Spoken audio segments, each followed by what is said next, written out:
बहुत समय पहले की बात है। एक जंगल में बूढ़ा कमजोर बगुला रहा करता था। बगुला इतना कमजोर हो चुका था कि अब उसे शिकार पकड़ने में भी बहुत समस्या उठानी पड़ती थी।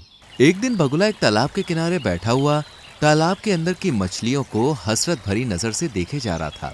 तभी एक मछली बगुले को देखकर बोली, क्या बात है बगुला भगत, इतनी गौर से क्या देख रहे हो?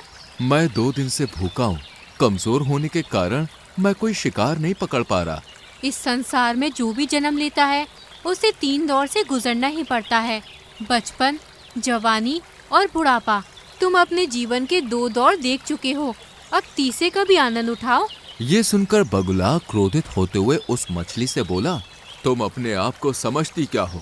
जब मैं जवान था तब किसी मछली की मुझसे बात करने की हिम्मत नहीं होती थी। लेकिन अब तुम जवान नहीं हो, अब जवान मैं हूँ। तुम हंसकर मेरा मजाक उड़ा रही हो? तुम इसी काबिल हो बगुले भगत। मैंने तुम्हारे चर्चे अपनी माँ और अपनी दादी से सुने हैं। जब तुम जवान थे तब तुम बहुत ही बुरे स्वभाव के थे। अब तुम बूढ़े हो चुके हो, इसलिए तुम्हारा मजाक उड़ाकर मैं तुमसे अपने पूर्वजों के साथ किए गए दुर्व्यवहार का बदला ले रही हूँ। बस इतना बोलकर मछली बगुले का मजाक उड़ाती हुई वहां से चली गई। बगुला उदास होकर जाती हुई मछली को देखकर अपने आप से बोला, काश मैं जवान होता तो इस स्वादिष्ट मछली को जरूर खाता। मगर बगुला नहीं जानता था कि इस दृश्य को दूर से एक कबूतर बैठा हुआ देख रहा था। कबूतर तुरंत उड़ता हुआ मीनू मौसी और रानू चिड़िया के पास जा पहुंचा और उन दोनों की ओर देखकर बोला, जब से मैंने बगुले का हाल देखा है तब से तो मुझे बुढ़ापे से डर लगने लगा है। रानू चिड़िया चौंकती हुई बोली, तुम कहना क्या चाहते हो? रानू, आज मैंने तालाब के किनारे एक बूढ़े बगुले को देखा। मैंने देखा कि किस तरह से एक मछली उसके बुढ़ापे का मजाक उड़ाती हुई वहां से चली गई। वो बेचारा बगुला 2 दिन से भूखा है। कबूतर की बात सुनकर रानू चिड़िया उदास होती हुई मीनू मौसी की ओर देखकर बोली, मीनू मौसी, क्या हम भी जब बूढ़े हो जाएंगे तो क्या हमारा भी हाल बगुले की तरह होगा? नहीं रानू, ऐसा कुछ नहीं होगा, क्योंकि हम सभी अपने बुढ़ापे का इंतजाम करके चलेंगे। और रहा सवाल उस बगुले का, तो उसके बारे में सुनकर मुझे बुरा लग रहा है, लेकिन कोई भी किसी का ऐसे ही मजाक नहीं उड़ाता। ये सुनकर रानू चौंकती हुई बोली, आप कहना क्या चाहती हैं मीनू मौसी? देखो, कबूतर ने केवल उस बगुले का बुढ़ापा देखा है, क्या पता वो जवानी में कैसा हो। जो भी हो मीनू मौसी, हमें उस बगुले की मदद करनी चाहिए। हम उसकी मदद भला किस प्रकार से कर सकते हैं? हम तो स्वयं कमजोर पक्षी हैं और हम सब शाम तक मेहनत करके बड़ी मुश्किल से स्वयं अपना पेट भर पाते हैं। इतना बोलकर मीनू मौसी वहां से चली गए। मगर रानू चिड़िया के दिमाग में बार बार बेचारे उस बूढ़े बगुले का विचार आ रहा था। रानू चिड़िया इसी उधेड़ बुन में उड़ती हुई जंगल के दूसरे छोर पर जा रही थी कि तभी उसकी नजर एक चील पर पड़ी। रानू चिड़िया ने देखा कि उस चील के इर्द गिर्द बहुत सारे पक्षी गोल घेरा बनाए हुए बैठे थे। अरे, ये चील तो हमारे जंगल की नहीं लगती। और ये सारे पक्षी इस चील के सामने सम्मान पूर्वक क्यों बैठे हुए हैं? मुझे जाकर पता करना चाहिए।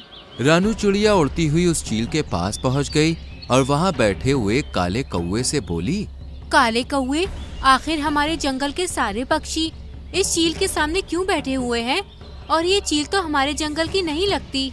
रानू, ये कोई मामूली चील नहीं है, बल्कि चमत्कारिक और विचित्र चील है, जो दूसरे जंगल से भ्रमण करती हुई यहाँ तक आई है। कुछ दिनों बाद ही यहाँ से चली भी जाएगी। जितने भी पक्षी यहाँ मौजूद हैं, उनकी कोई ना कोई समस्या है। वो सब अपनी समस्याओं का समाधान करवाने के लिए इस चील के पास बैठे हैं। रानू चिड़िया हंसते हुए काले कौवे से बोली, मुझे तुमसे ऐसी अंधविश्वास भरी बातों की उम्मीद नहीं थी। नहीं रानू, मैं स्वयं अपनी आंखों से इस चील का चमत्कार देख चुका हूँ। तभी वो चील रानू चिड़िया की ओर देखकर बोली, मैं कोई पाखंडी चील नहीं हूँ। मुझ में वास्तव में चमत्कारिक शक्तियाँ हैं। मैं कैसे मान लूँ? तो फिर तुम मुझे बताओ, तुम क्या देखना चाहती हो कि तुम्हें विश्वास हो जाए कि मैं एक चमत्कारिक चील हूँ? हमारे जंगल में एक बगुला बूढ़ा हो चुका है। बूढ़े होने की वजह से बेचारा वो शिकार नहीं कर पा रहा है। उसे कई कई दिन तक भूखा रहना पड़ता है और जंगल के प्राणी उस बेचारे बगुले का उसके बुढ़ापे का मजाक उड़ाकर चले जाते हैं। अगर तुम वास्तव में चमत्कारिक चील हो तो फिर तुम कुछ ऐसा करके दिखाओ कि वो बगुला दोबारा जवान हो जाए। रानू चिड़िया की बात सुनकर चील रहस्यमयी अंदाज में रानू चिड़िया से बोली, हमें प्रकृति के नियमों के खिलाफ नहीं जाना चाहिए। जो एक बार बूढ़ा हो चुका है उसे बूढ़ा ही रहने दो। तुम प्रकृति के नियमों को समझती नहीं हो।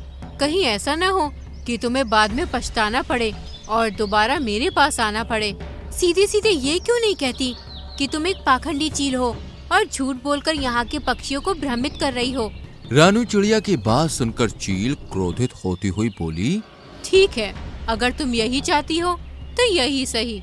इतना बोलकर उस चील ने जमीन में रखा हुआ एक दाना रानू चिड़िया के पास फेंक दिया और रानू चिड़िया से बोली, ये एक चमत्कारिक शक्तियों का अभिमंत्रित किया हुआ दाना है। जाओ जाकर इस दाने को उस बगुले को खिला दो। वो बगुला जवान हो जाएगा, उसके अंदर जवानी जैसी ही शक्तियाँ आ जाएंगी। चील की बात सुनकर रानू चिड़िया उस दाने को उठाकर तुरंत उस तालाब के किनारे बैठी हुई बगुले के पास पहुंच गई और उसे सारी घटना बताते हुए बोली, जब मुझे कबूतर ने तुम्हारे बारे में बताया तब मुझे तुम्हारे लिए बहुत बुरा लगा, इसलिए मैं तुम्हारे लिए चमत्कारिक दाना लाई हूँ। तुम जैसे ही इस दाने को खाओगे दोबारा जवान हो जाओगे। फिर तुम्हें भूखा नहीं रहना पड़ेगा और ना ही कोई तुम्हारा मजाक उड़ाएगा। चील की बात सुनकर बगुला खुश होते हुए रानू चिड़िया से बोला, तुम तो वाकई बहुत अच्छी हो रानू, मैं इस दाने को जरूर खाऊंगा। जैसे ही बगुले ने विचित्र चमत्कारिक दाने को खाया वो दोबारा से जवान हो गया। बगुले के दोबारा जवान होते ही रानू चिड़िया खुश होती हुई वहां से चली गई। रानू चिड़िया के जाते ही बगुला अपने आप से बड़े ही घमंडी अंदाज में बोला, अब तो मैं दोबारा जवान हो गया हूँ, अब मैं इस तालाब की सारी मछलियों को खा जाऊंगा। तभी बगुले की नजर एक सुंदर मछली पर पड़ी। बगुले ने बड़ी ही बेदर्दी से उस सुंदर मछली को अपनी चोंच से दबोच लिया।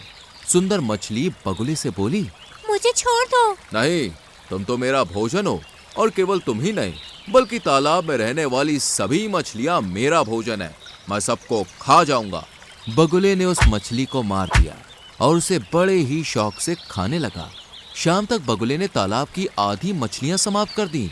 जो मछलियां उसे स्वादिष्ट लगती वो उसे खा जाता और जिन मछलियों में उसे स्वाद नहीं लगता तालाब के किनारे उन्हें फेंक देता और वो मछलियां तड़प तड़प कर मर जाती। अगले दिन कबूतर अपने पुत्र जो कि एक बच्चा था उसके साथ वहां से गुजर रहा था। कबूतर अपने पुत्र को उड़ना सिखा रहा था। तभी उसकी नजर बगुले पर पड़ी जो कि जवान हो चुका था। कबूतर अपने बेटे के साथ तुरंत उस बगुले के नजदीक पहुंच गया। तुम्हें जवान देखकर मुझे बहुत ही अच्छा लग रहा है। तभी कबूतर की नजर वहां मरी हुई मछलियों पर पड़ी। ये तो तालाब की मछलियां हैं। बगुला उदासी से कबूतर से बोला, पता नहीं कल रात क्या हुआ, सारी मछलियां तालाब से बाहर आ गईं और अपने आप तड़पते तड़पते मर गईं। ये तो बहुत बुरा हुआ। वैसे भी मछलियां तुम्हारा बहुत मजाक उड़ाती थीं। अच्छा सुनो, मुझे एक बहुत ज़रूरी काम है और ये मेरा छोटा बेटा है, मैं इसे उड़ना सिखा रहा हूँ। क्या तुम कुछ देर के लिए इसका ख्याल रख सकते हो? हाँ हाँ, क्यों नहीं, तुम आराम से जाओ और अपना काम समाप्त करके आना, तब तक मैं तुम्हारे बेटे का ख्याल रखूंगा। कबूतर वहां से चला गया। बगुला कबूतर के उस नन्हे बच्चे को गौर से देखने लगा। सच तो ये था कि उसके मुंह में पानी आ रहा था। वो मन ही मन में बोला, जब मैं जवान था तब मैं कबूतरों का मांस बड़े ही शौक से खाया करता था। कबूतर का मांस मेरा पसंदीदा मांस था। खैर कोई बात नहीं, अब मैं दोबारा जवान हो गया हूँ, क्यों ना मैं इस कबूतर के बच्चे का मांस चख लूं। तभी वो कबूतर का बच्चा बड़ी मासूमियत से बगुले से बोला, क्या हुआ, आप मुझे इतनी गौर से क्यों देख रही हैं? तुम्हें देखकर मेरी भूख और बढ़ती जा रही है। इतना कहकर बगुले ने अपनी चोंच से उस कबूतर के बच्चे को बड़ी ही बेदर्दी से मार दिया और उसे खा गया। कुछ देर के बाद जब कबूतर वहां पर आया तो अपने बच्चे को ना पाकर वो बगुले से बोला, अरे मेरा बच्चा कहाँ गया? तभी तालाब से एक मछली निकलकर बाहर आ गई और कबूतर से बोली, तुम्हारे बच्चे को यही बगुला भगत खा गया है। ये सुनकर कबूतर अविश्वास भरी नजरों से बगुले की ओर देखने लगा। तभी बगुला अकड़ता हुआ कबूतर से बोला, हाँ खाया है, तो इसमें समस्या क्या है? मुझे मांस पसंद है और तुम्हारे बच्चे का मांस मुझे बहुत ही ज्यादा अच्छा लगा, इसलिए मैं उसे खा गया। ये तो बहुत गलत बात है। तो तुम क्या कर लोगे? तुम मेरा मुकाबला नहीं कर सकते। समझ गया, इसका मतलब इस तालाब के अंदर रहने वाली मछलियों को भी तुम नहीं मारा है। इतना बोलकर कबूतर उड़ते हुए रानू चिड़िया के पास पहुंच गया और उसे सारी घटना बताते हुए बोला, मुझसे बहुत बड़ी भूल हो गई रानू चिड़िया, वो बगुला बूढ़ा ही सही था। मुझे तुम्हारे बच्चे की मौत के बारे में सुनकर बहुत बुरा लग रहा है और मुझे अपने ऊपर पछतावा भी हो रहा है। उस चील ने बिल्कुल सही कहा था, हमें प्रकृति के नियमों के साथ छेड़छाड़ नहीं करनी चाहिए। चलो मेरे साथ। रानू चिड़िया कबूतर के साथ उस चील के पास पहुंच गई और सारी घटना बताती हुई बोली, मुझे क्षमा कर दो चील, मैंने तुमसे कहा था परंतु तुमने मेरी बात नहीं मानी। खैर अभी भी कुछ नहीं बिगड़ा। इतना बोलकर उस चील ने एक और दाना रानू चिड़िया के सामने फेंक दिया। इस दाने को उस बगुले के ऊपर फेंक देना, वो दोबारा बूढ़ा हो जाएगा। रानू चिड़िया तुरंत उस दाने को लेकर उस बगुले के पास पहुंच गई और ऊपर से उसने वो दाना बगुले के ऊपर फेंक दिया। दाना शरीर से स्पर्श होते ही बगुला फिर से बूढ़ा हो गया। अरे ये मेरे साथ क्या हो रहा है? मैं तो फिर से बूढ़ा हो गया। तभी रानू चिड़िया क्रोधित होती हुई बगुले से बोली, तुम बूढ़े ही अच्छे लगते हो बगुले, जो मैंने भूल की थी उसे मैंने सुधार दिया। इतना बोलकर रानू चिड़िया वहां से चली गई और बगुला दोबारा बुढ़ा और कमजोर हो गया। तो दोस्तों, कैसी लगी आपको हमारी ये कहानी?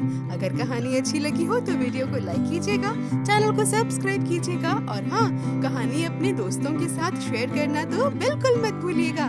मैं आपको मिलूंगी अगले वीडियो में किसी नई कहानी, नई सीख के साथ। तब तक के लिए बाय बाय।